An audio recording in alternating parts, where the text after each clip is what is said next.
In this episode, I talk about my new Style Arc Anais shirt dress. I have a few tips for making this pattern, and I've also got a little bit more shirt dress inspiration for later on this summer.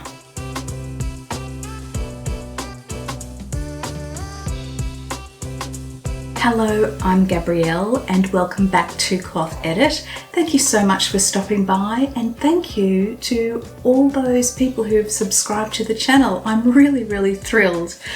I want to talk today about the Style Arc pattern called the Anais, and I'll insert a line drawing over here for you. I love this shirt dress pattern. I made this version early this year, December this year, and I wore it a lot. I made this one in a linen silk print and it's beautiful. I have none of this print left. I do have quite a few linen silks left though, which would make a lovely dress in this pattern. The reason I love it is, well, there are several reasons. I love the length of it. I love midi/maxi length dresses.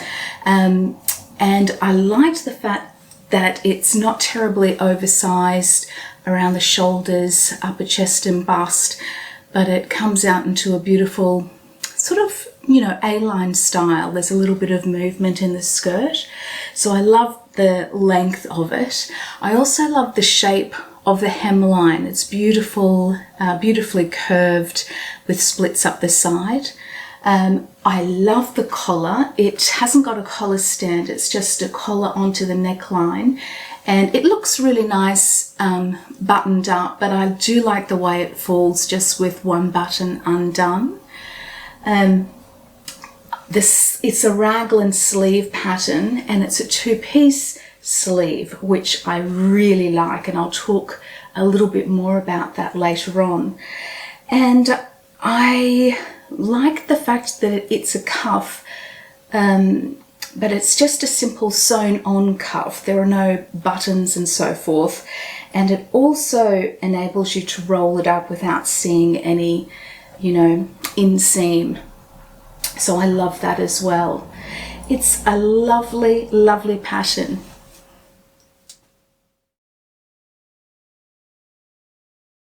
These two versions are nearly exactly the same.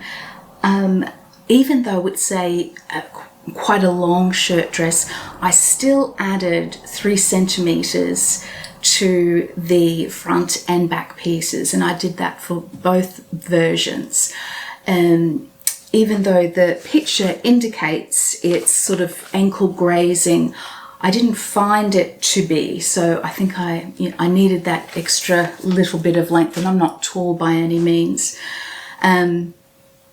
So the other difference between the two is the cuffs. So I mentioned excuse me while I grab the pattern piece, I mentioned the cuffs as a feature that I loved. Now, when I was making this version, I didn't have enough fabric to make the cuffs exactly as specified. So that's the cuff pattern piece, and then that's folded in half. So you have a beautiful double layer cuff that you sew on. Now I didn't have enough, so mine are a little narrower on this, and so I made the most of the scraps that I had left. I even had to use a bias binding to hem the cuff. So it's only one layer and it's a little bit narrow, but I actually love the length in the end, and I don't mind the fact that it's single layer at all. As mentioned, the benefit of this double layer is that you can fold it up without seeing any untidy finishings from the inside. So that's a point of difference. Another similarity, I use gold buttons for both versions. These are a lovely antique gold button with 2 C's on them. I don't think I have any this size left in the shop, but I think I have a different size still available, but I have lots of lovely metallic buttons that you can choose from. Now with this shirt dress, because it's bold, but it is plain, I wanted to do something a little bit extra with the buttons. So in the end, I decided on gold again. And I thought, instead of a medium size, I think these were about 18 centimeters, I went for a smaller gold button, used more of them, and then it just looked nicer to group them together in lots of 3. So I actually have 15 buttons. 15 buttons. And I think it just, I don't know, it's a plain dress all in one colour. I just think it adds a little bit of something to it. I had lots of options. It took me a while to decide on the buttons. I had the plain pink buttons as an option. They were a pretty good match. The other idea, and I'll use this on another occasion, was I wanted to use gold buttons, but just odd buttons all the way down. So raiding the button tin, and just using different size gold buttons. Yes, I love that look. So, but for this one, I think this worked well. In both versions, I've included the pockets as per the pattern, the chest pocket and also the inseam pockets. I've mentioned previously I'm not a fan of inseam pockets that aren't anchored at the waist, but in future I must remember this pocket. I don't know what it is about it, but it's a lovely shape and it's really deep. So I think it's a bit narrower and deeper than a lot of other inseam pockets. Anyway, I really like them. So while this version is in a linen silk, which I love, this one is a lightweight linen from the Cruise collection, and the colour is Rio. It's coming up on the monitor a little bit more red than it actually is. It's quite a hot pink, a lipstick pink, I think you'd call it. It's lovely. One thing that I do regret, I just forgot. I was going to do some top stitching using like a Gutermann top stitching thread, just to make a bit of a, because it's so plain, I just thought those details might bring a bit of something to it. So next time I think I'll if I do another plain one, I will do that. I have the Gutermann top stitching thread in the shop that if you don't, in the past I've just sort of run two threads of result thread through the needle and just have sewn a longer stitch using, 2 threads through the one hole for top stitching. So that has worked well in the past. I like the idea of a contrasting top stitch, and I'll insert here some images of other colours in the Cruise collection. And I think that you could really have fun with top stitching. For example, I like the idea of white top stitching on the pink, or white on a number of the colours in the range. I think that would be really smart. This, you would probably change the buttons in that case, maybe not go for a metallic, but I think that would be lovely. One thing that I made for this version and not this version was a tie belt. Now there's no tie belt in the pattern, but I'm sure you've all made them before. I made very long ties because I wanted it to wrap around twice.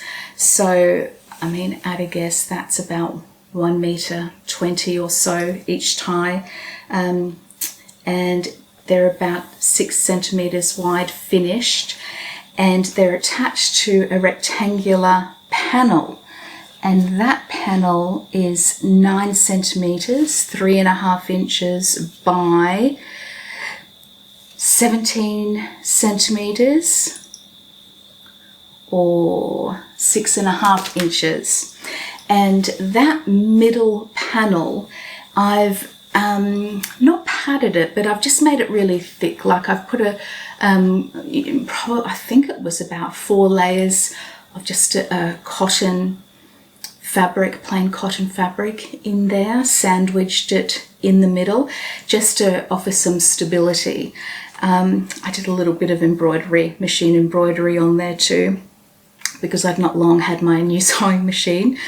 Now there was a reason for this, because I wanted, you know, slightly wider ties like this, but the problem with that is when you put it around your waist, after a while it just bunches up at the back, in the small of your back.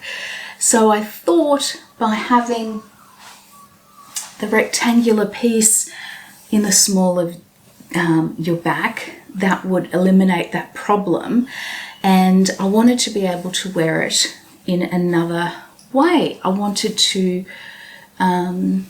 wear it this way as I had it on earlier. So you have this sort of rectangular piece that sits in a nice way, you know, behind a bow.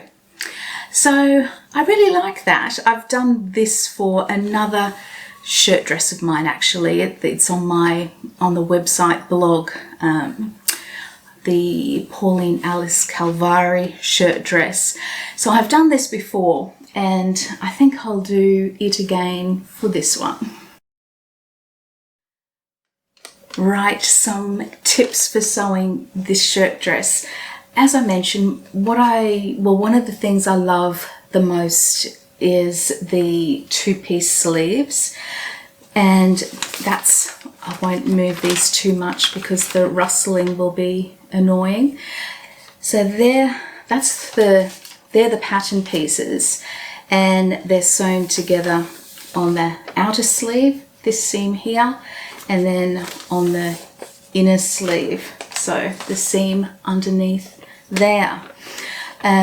Now in the instructions it just says to sew the outer and then you sew the inner, but having made it twice, I have learned something.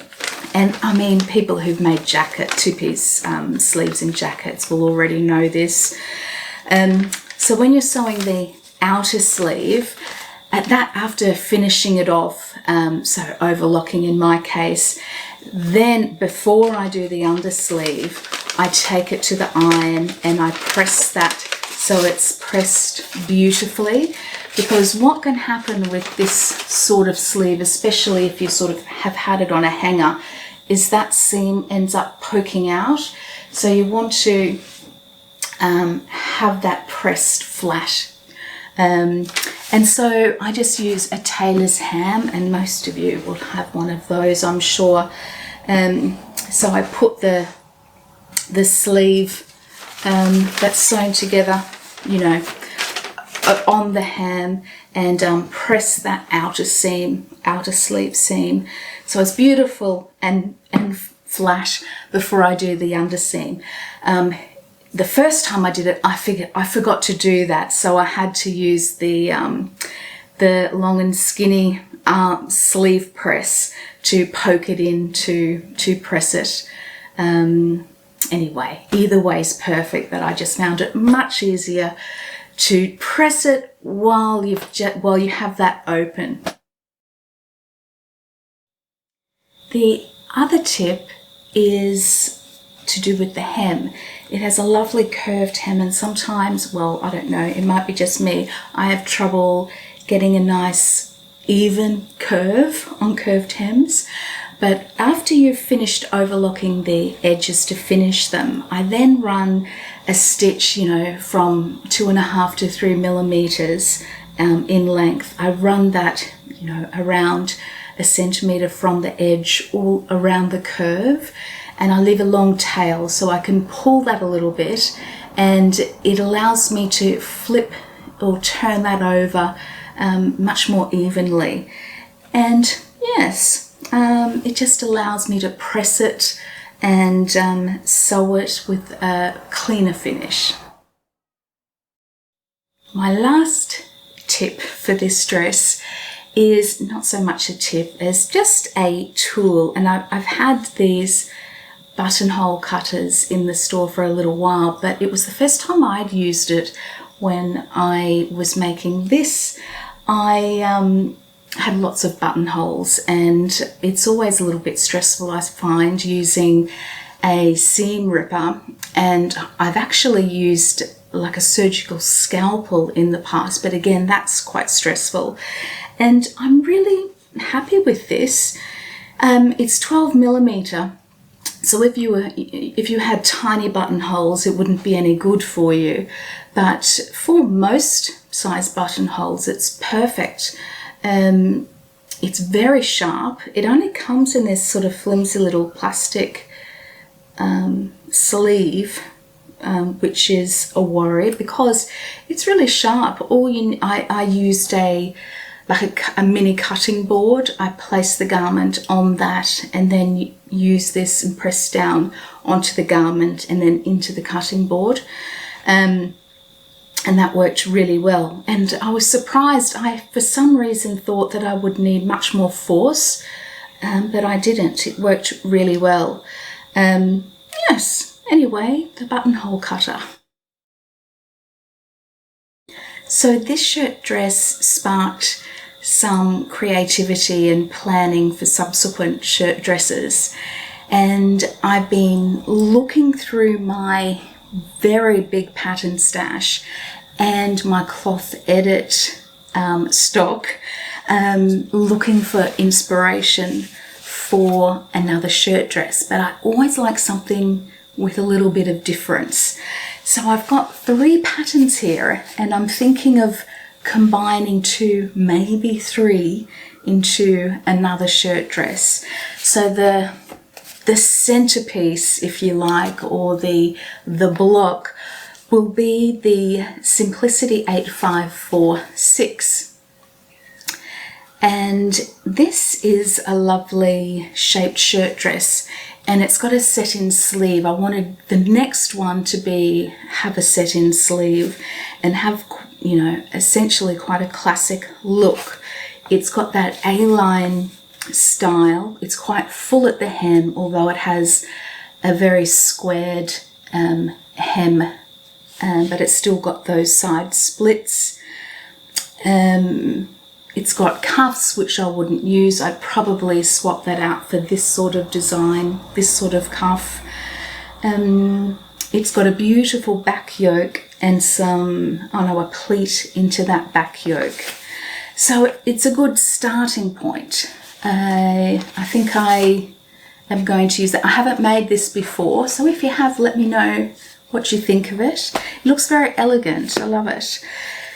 So what I thought that back yoke would provide is the opportunity to include this gorgeous design feature that's in the Maison Feuve Skyline shirt. Now, Maison Feuve is a fantastic French pattern design brand, and I stock nearly all of their patterns now. They're very popular and I adore them.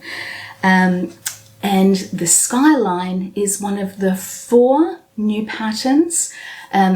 Check out the Maison Feuve collection on the site for the other new patterns. The Manhattan jacket, the Brooklyn trousers, the Chelsea blouse, and the Soho wrap dress.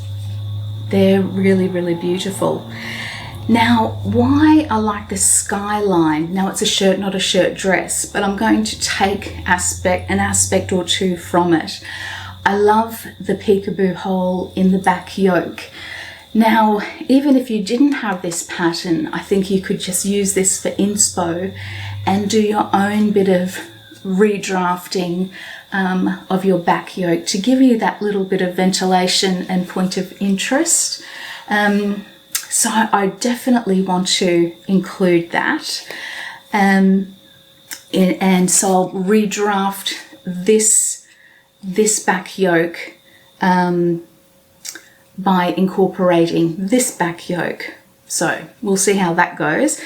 The other feature I want to include, now it might be the same shirt dress, but it probably won't. It'll probably be another one, is the front yoke feature of this vintage, well, it's 1985, Very Easy Vogue pattern.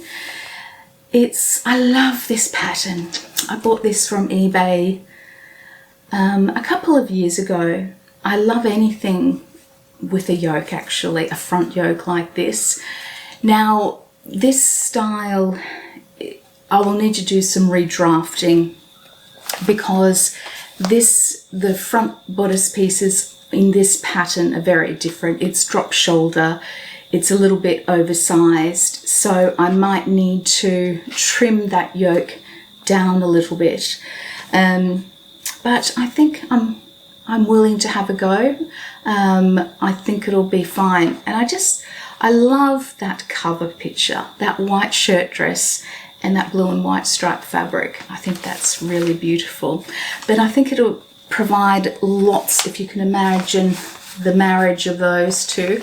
I think that would be so fun in a number of ways, like if you're playing with checks and using, cutting the checks on the bias for the yoke. Love that idea, but I really love the idea of combining two prints, like doing some pattern clashing. That would be really lovely too. And it would be great in either linen, one of the many linens I've got this summer, or the linen silks. That would be, especially with the fullness of this shirt dress, it would move beautifully. So that's my other idea. So all in all, that's my little bit of inspo. Let me know if you've made that. Let me know what you think of my vintage, in inverted commas, Vogue pattern, if you like that yoke idea, and what you think of this idea, that peekaboo yoke. Perhaps it will encourage you to go through your pattern stash and see what patterns or aspects of patterns you can, pull out and apply to, something that you could redraft and make your own. I nearly forgot. I wanted to mention some patterns in the Fibre Mood. Now this is edition 19. I've got a couple of copies of those left. I wanted to show you the Harriet, and I'll insert photos here. I love the idea of the drop waist, and it's not overly full, it's not overly gathered, but it's got this lovely dropped waist and just a tie belt. Beautiful features. And so that's another possibility in the edition 19 of Fibre Mood. Love it. And the other inspiration comes from the current Fibre Mood, which is edition 21, and it's the Farah. Well, they don't call it a shirt dress, they just call it a dress, but it's certainly shirt dress, has shirt dress features. The main feature I just wanted to point out is that sleeve. It's fantastic. I love that folded detail around the shoulder seam. I think that's fantastic. So another couple of details to file away for future shirt dresses. I thought I would finish the episode by talking about the plans that I mentioned last week. So I'm moving forward with the Carmen dress. If you missed that episode last week, I talked about this linen silk Carmen and a couple of ideas I had for a Christmas dress. So I've decided on to go ahead with the Vogue 1801, and I've traced the pattern. I've pre-washed the fabric, and just before I forget, I have a little tip. Before I pre-wash fabric, I overlook the edges, and it stops all that unraveling and threads winding around the fabric and pulling it in ways that isn't very good for the fabric. And then when I don't get to sew it straight away, I at least know that it's already been pre-washed because it's been overlocked. So anyway, I digress. It's just my little tip, but my sisters have been sewing for years and years, and they weren't doing that, and I told them about that some time ago, and they've been doing it ever since. Right, the dress. So I have traced the pattern, and I need to be very careful showing you this because this is very noisy paper that the microphone will pick up, but that's the shape of the bodice piece. I had to do a bit of redrafting, so the neckline's very, very low in that pattern, and so it's probably was about there, and I've raised it up to about there. That took a bit of time to get right, and I'm not 100% it's right yet. I've got to do a toile, but it took a little bit of work to get the angle right, to maintain the angle between the like the center front seam and then the neckline. I mean, it's an impressive sleeve, isn't it? So this is all that flushery sleeve. I was a bit worried because I thought that this section was all going to be open up until the waistline, but there is a stitching line here that sort of stitches up a little way, so there's a bit more security for when you're moving your arm up and down and that sort of thing. But it's looking good. I really love the design. Very happy with that. And because this drafting paper that I've had for years, it just comes in handy because it's very see-through. So when I'm cutting out the bodice, I want to be really certain of where the flowers are going to be. So what I'm going to do is, I'm going to put this on the fabric, and before I cut it out, I'm just going to draw around the flowers and then hold this up to my body to get a good idea of where those flowers are going to fall. For a number of reasons, I don't want this side and this side to be a mirror image. I want there to be some sort of balance between sizes, and I don't want any awful positioning errors, if you get my drift. So that's going to go ahead. The skirt, a lovely person in the comments last week mentioned that, just get rid of those seams in the front skirt, and that's certainly an option. I'll just have to look at how wide that skirt will be and how that will fall in relation to the size of the panels of this print.